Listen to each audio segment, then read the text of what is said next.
Las matemáticas dicen que el resultado de 1 más 1 es 2, sin más opciones. Pero las ciencias sociales dicen que el resultado de uno más otro es un mundo de posibilidades presentes y futuras. Eso es Laboratorio de Fe, nuevas posibilidades de ver la vida en Dios. Qué gusto saludarte nuevamente en otro encuentro aquí en Laboratorio de Fe. Gracias por ser parte de esta conversación.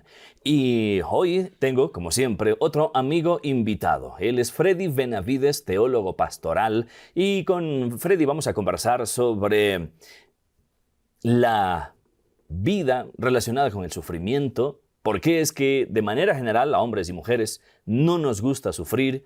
Sin embargo, el sufrimiento también es parte de la vida y no solo eso, sino que forma nuestro carácter, nos vuelve más sensibles, nos hace más empáticos. Parecería paradoja, pero ¿cómo vivir el sufrimiento desde nuestra construcción de fe, desde nuestra experiencia de fe cristiana de manera específica? Así que me alegro mucho que tú puedas unirte a esta conversación. Bien, y ahora sí, pues, Freddy, qué gusto nuevamente estar conversando contigo. Digo nuevamente porque tenemos encuentros relativamente esporádicos por aquí y por allá dentro del trabajo que Dios nos permite realizar en diferentes áreas. Pero antes de que me respondas, aquí tengo un reloj de arena.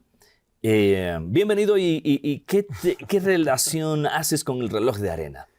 Siempre, gracias por la invitación, ¿no? Qué chévere. Siempre encontramos nosotros un retroceso al tiempo, Ajá. siempre, a veces con el deseo de detener el tiempo o de acelerar en el asunto, pero normalmente no vemos este tipo de relojes en este tiempo. de este tiempo. Sí, de una llama la atención, llama la atención. Bueno, vamos a empezar el diálogo ya en un instante y le vamos a dar la vuelta al reloj de arena para que nos vaya marcando el tiempo. Como diría por ahí una canción, reloj, no marques las horas, y esto será arena, no marques el tiempo. Pero empezamos por lo que había propuesto en esta conversación. No nos gusta sufrir. ¿Por qué es que nos causa pánico, resistencia, inquietud el sufrimiento? Yo creo que siempre cuando analizamos un poco este tema, debemos pensar con claridad de que el ser humano es un ser tripartito, ¿cierto? Cuerpo, alma y espíritu. Y cuando hablamos de sufrimiento va a depender en el área en que nosotros tengamos la parte del sufrimiento. Y esa es una de las razones por la que a nadie le gusta sufrir. Creo que nadie se pone en su plan y en su propósito de su vida, voy a sufrir o voy a pasar por problemas y dificultades. Nadie se propone ese asunto. Claro. Pero más bien creo que hay ciertas cosas en el área de tripartita, que es en el alma, en el cuerpo y en el espíritu. Y ahí depende de en qué área tengamos que sufrir. Y esa área va a identificar mucho nuestra manera de reaccionar, nuestra manera de poder comprender a cabalidad qué está pasando. Pero en sí, nadie se propone sufrir. Ahora, hablaba sobre nuestra construcción de fe, sobre nuestra vida de fe, y a veces tenemos expectativas respecto a que si creo en Dios, entonces el sufrimiento va a irse desvaneciendo probablemente y a lo mejor empiezo a abrigar esa expectativa. Sin embargo, como que la realidad no es coherente con mis anhelos, con mis deseos, expectativas, y uno podría eventualmente considerar que se sufre, que si es que se sufre, es porque me he equivocado en algo, estoy siendo castigado por el pecado que he cometido, que Dios me está castigando. En realidad, el sufrimiento, podríamos decir, que es un castigo, y en nuestra vida cristiana, ¿debemos ver el sufrimiento como castigo? No, no necesariamente el castigo no es un sufrimiento, no podemos verle así desde esa dimensión.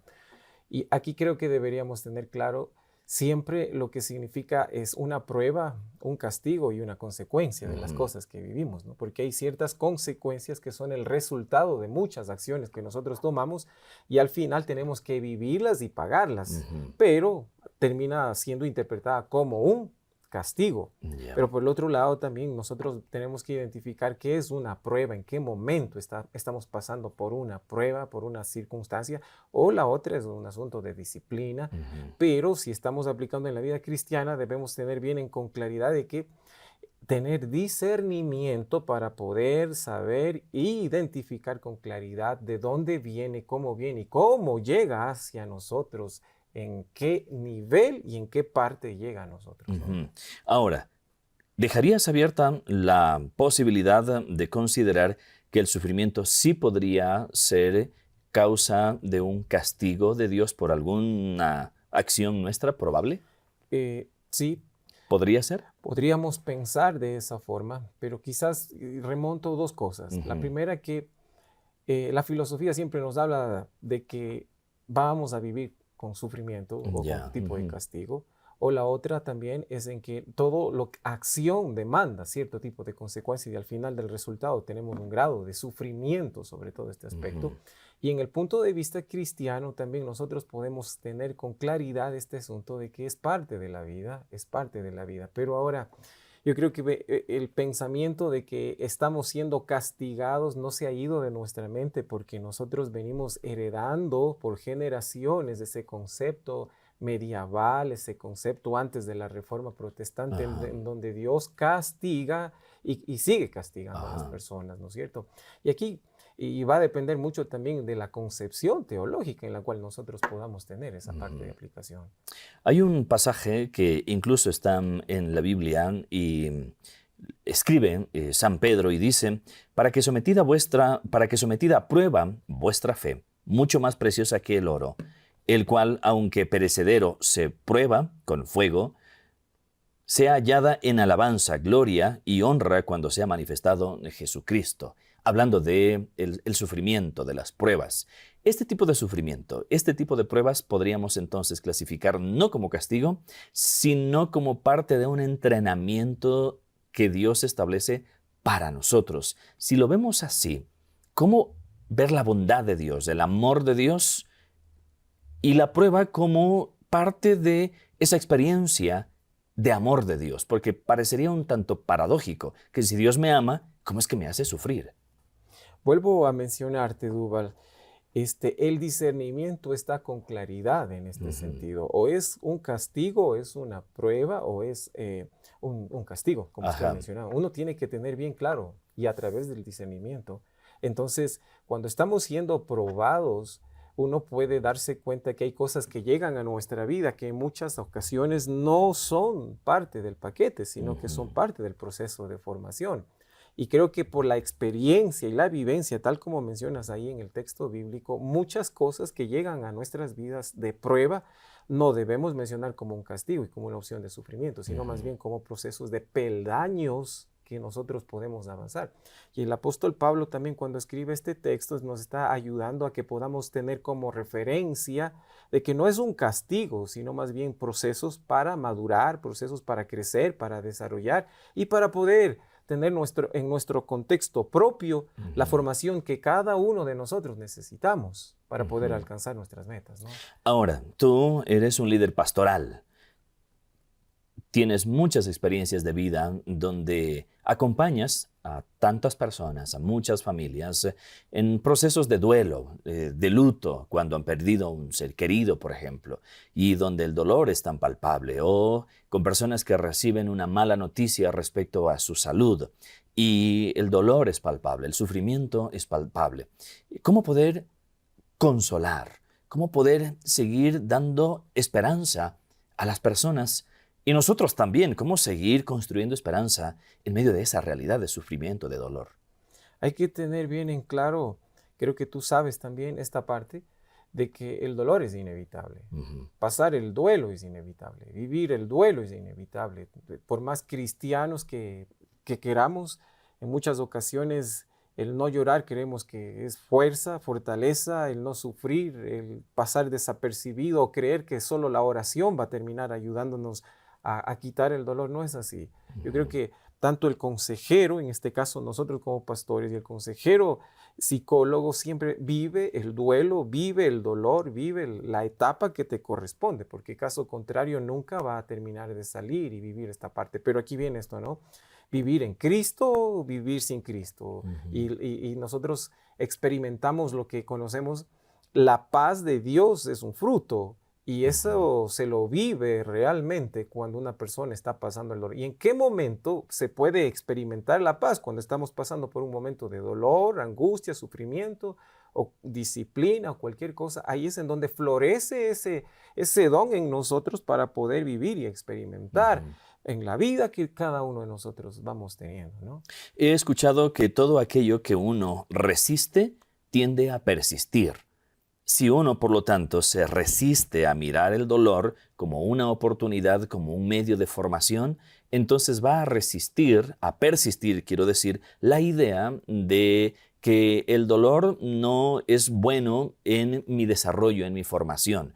¿Cómo podemos abandonarnos en cierto sentido, como cuando un surfista se lanza a la ola del mar y no resiste a la ola, sino que aprovecha la ola para surfear? ¿Cómo nosotros podemos hacer del sufrimiento como el surfista hace de la ola y caminar, deslizarse sobre el sufrimiento y avanzar? Claro, aquí Duval viene para mí personalmente esta parte.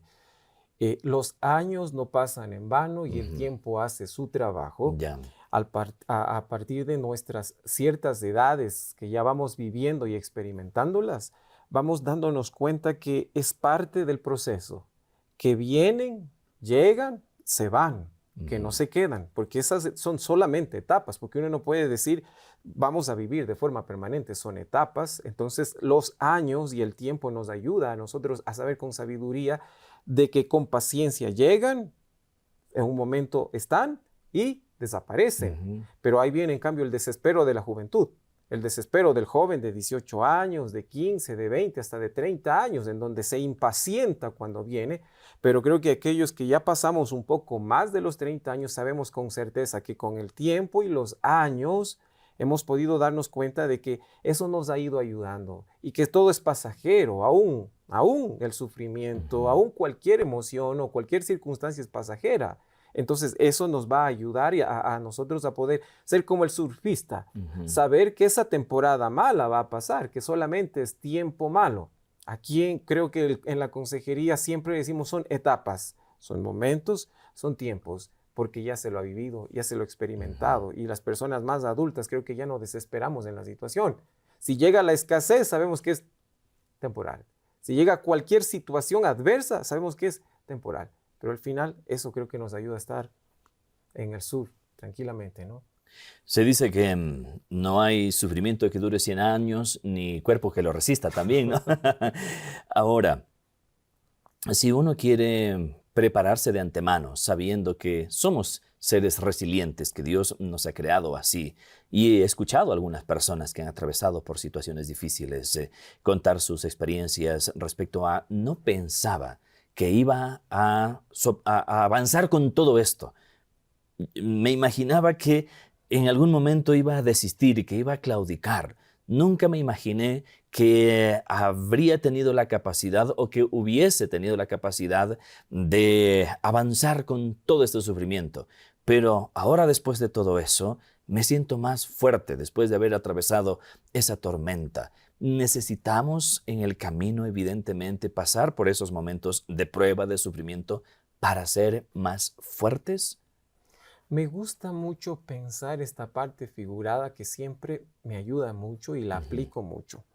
Es esta parte en que un árbol se queda sin hojas y pasa su etapa difícil, ¿cierto? Pasa su etapa muy difícil, pero por más que el árbol se resista, por más que Ujú. no quiera, por más que intente no hacerlo, tarde o temprano el árbol termina reverdeciendo, sus Ujú. hojas terminan saliendo y la persona, por más que se resista en el proceso, vive su duelo, su dolor, su sufrimiento, pero llega un momento en que se va, Dios hace su obra, el Espíritu Santo nos ayuda en ese proceso y volvemos a reverdecer, volvemos otra vez a nacer, volvemos otra vez a dar el fruto, a dar la flor, a brillar y otra vez. Entonces son etapas que hay que vivirlas, ¿no? Y poder comprender de que por más que queramos o no queramos, vive el dolor, vive la situación, las circunstancias, pero nuestras raíces están en tierra, en este caso en Cristo, y volvemos otra vez Mm. a reverdecer.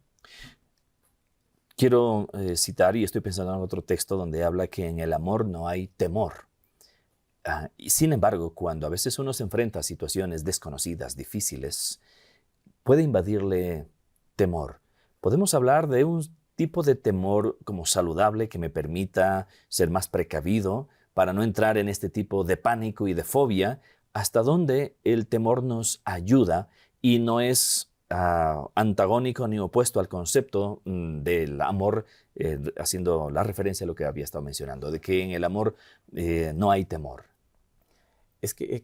Recordemos que el temor siempre va a ser un instinto de supervivencia. Ajá. Siempre, siempre. Algo que nos da temor nos va a buscar un instinto de supervivencia en este asunto. Pero aquí viene esta parte. Una cosa es tener un poco de incertidumbre hacia lo que vamos a enfrentar y otra cosa es el temor que te paraliza en una circunstancia que está. Entonces, incertidumbre de lo que vamos a enfrentar y lo que se va a dar, pero el temor te paraliza en una situación, en una circunstancia. Entonces la palabra nos llena, dice, todo el amor quita todo temor. A más que nos llenamos, estamos siendo fluidos dentro de nosotros de su presencia maravillosa, pues el temor va a desechar poco a poco estas circunstancias. Una, dos, que a pesar de que el temor no se haya ido, tenemos que aprender a superarle. Y tres, aun cuando el temor prevalezca, por fe debemos empezar a superar adversidades y circunstancias que nosotros tenemos, tomados de la mano de Dios o de los amigos o de las personas que nos pueden guiar en este contexto. Pero pensar, Duval, que a veces el temor va a desaparecer así por arte de magia, no va. En muchas ocasiones nos toca aprender a superarlo, en otras ocasiones aprender a vivir con ello, ¿cierto? Y en otras cosas llenarnos de ese poder de Dios para que ese temor desaparezca. Yo nací y crecí en la cuenca del Amazonas, en la Amazonía ecuatoriana de manera muy particular. Y tú sabes, ahí hay muchos insectos y de todo esto.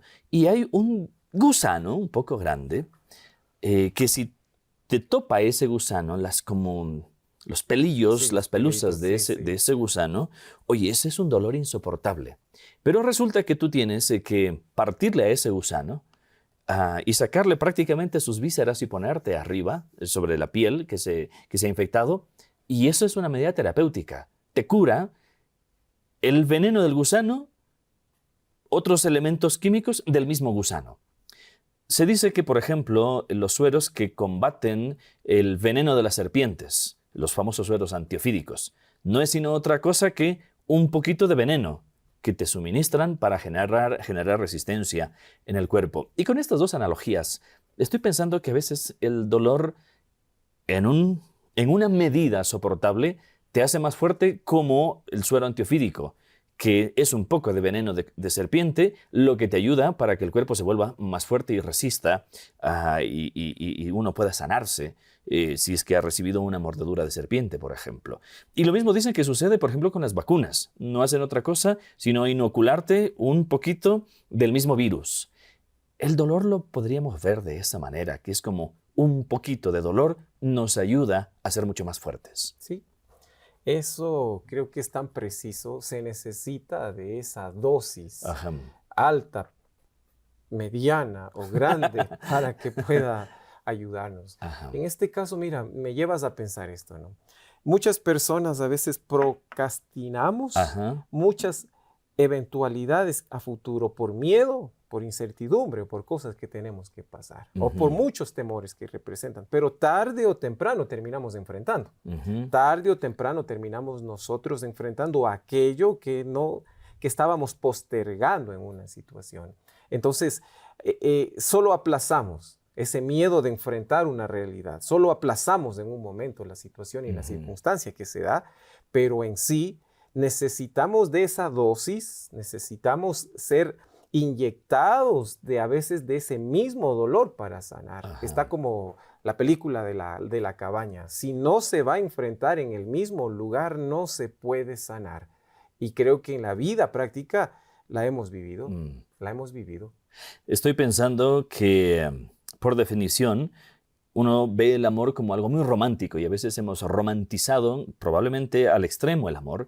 Sin embargo, no vemos la otra parte, el otro polo de la propuesta del amor, el sacrificio, la entrega y el dolor en cierto sentido. Por eso se dice que el amor también duele. Y duele un poco para que se fortalezca el amor. En un proceso como los médicos, hablando de los sueros antiofídicos, por ejemplo, lo llaman hormesis. Entonces, definitivamente debemos ver al dolor como un proceso de fortalecimiento de nuestra vida, de nuestra fe, de nuestro carácter de manera general.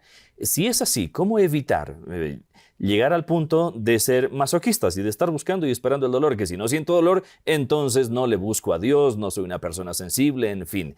¿Cómo establecer este límite saludable y sabio a la vez? Creo que, vuelvo a mencionar, tú con mucho discernimiento puedes comprender que Dios está usando estas herramientas para ello. En primera instancia, discernimiento para poder entender que eso viene de Dios o que son el resultado de nuestras consecuencias o esto es una prueba. Y a través del discernimiento yo puedo comprender y saber qué me merezco, ¿cierto? Por el resultado de las consecuencias que hago otras o que vienen para mi proceso de desarrollo, de ayuda y de fortalecimiento siempre, ¿no? Es como ese cuento de la familia que le mataron la vaca. Le acabaron con todo y al final les ayudó a levantarse en muchas áreas de su vida y en muchas circunstancias pudieron desarrollarse y avanzar.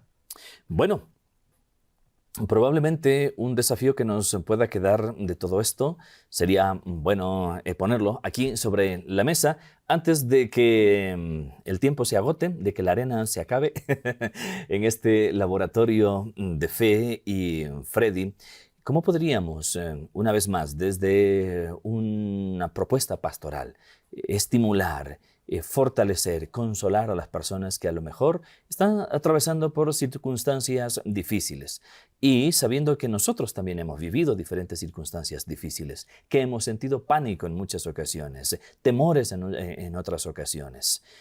¿Cómo podemos seguir caminando con esa confianza que es parte de la propuesta de la vida de fe? Yo creo que aquí cuando tú mencionas la propuesta pastoral, Ajá. Cada iglesia y cada pastor tiene una propuesta y debe tener trazado esto y dentro de ello creo que es necesario decirlo, poco se habla de que el sufrimiento es parte de, Ajá. ¿cierto? O poco se predica de que el sufrimiento nos ayuda a crecer, o poco se habla, más bien, en vez de informarnos o de prepararnos o de instruirnos, no te dicen, te toca vivir, te toca pasar y te toca padecer, o nos toca experimentarlo por la circunstancia que a cada uno se le presenta, pero nadie nos está preparando, nadie nos está diciendo, pero la palabra de Dios y ver la vida de Pablo, de los apóstoles, está claro de que la vida cristiana está basada en el sufrimiento y en este concepto. Entonces, pienso que nosotros como pastores o personas que estamos dedicados a esta área, necesitamos siempre mencionarles que el sufrimiento pule, el sufrimiento ayuda a crecer y el sufrimiento es parte de la vida y que no debemos tomarlo como algo fatal, sino como parte del proceso de formación. Entonces, ahí la instrucción sobre el niño, sobre el joven o sobre el adulto tomará forma, tomará cuerpo, tendrá idea y sabrá que esto es parte de y no el final fatal de la situación. Mirado en algunos lados decir que el sufrimiento también nos hace mucho más creativos. O sea, estimula nuestra vida desde diferentes enfoques y las diferentes áreas que tenemos que enfrentar y que tenemos que considerar para seguir avanzando y generar esa respuesta tanto para uno como para las personas que Dios pone a nuestro lado, a nuestro alrededor, para todos caminar juntos, fortalecidos unos a otros también en medio de las circunstancias, porque el sufrimiento no solo es algo personal, sino también el sufrimiento es igual comunitario. Cuando alguien sufre en la familia, cuando un miembro de la familia sufre, o se enferma, no se enferma solo ese miembro, sino toda la familia. Y si hay que restituirse, hay que fortalecerse, también lo hacemos a nivel de toda la familia. Siempre mirar que no estamos solos, que además de que Dios está con nosotros, hay mucha gente que el Creador ha puesto también a nuestro alrededor. Sí, así es, Duval. Creo que desde ese punto de vista tenemos que tener la claridad. Sufrir es parte de, y no solamente porque algunas personas llegan a pensar, ¿no? Llegan a pensar que Dios nos manda a este mundo a sufrir, llegamos a sufrir y Dios tiene preparado un lugar especial para nosotros. Y no es así, no es así. Realmente en medio de ese contexto uno tiene que aprender a sufrir y en medio de sufrimiento encontrar alegrías, decepciones y así frustraciones, pero también muchas, muchas felicidades en este contexto que nos ayuda mucho, ¿no? Así es, y sin pretender que este texto sea un cliché, con todo corazón lo decimos una vez más. Lo que citó Jesús, lo que Él dijo de sus propios labios, con sus propias palabras. En este mundo tendréis aflicciones, pero confiad, yo he vencido el mundo. Gracias, Freddy. Gracias. Un gusto. Chao, chao. Este contenido fue producido gracias al apoyo de amigos como tú. Anhelamos seguir bendiciendo también a otros. Por eso, te invitamos a sumarte con tus donaciones a través de nuestro sitio web hcjb.org.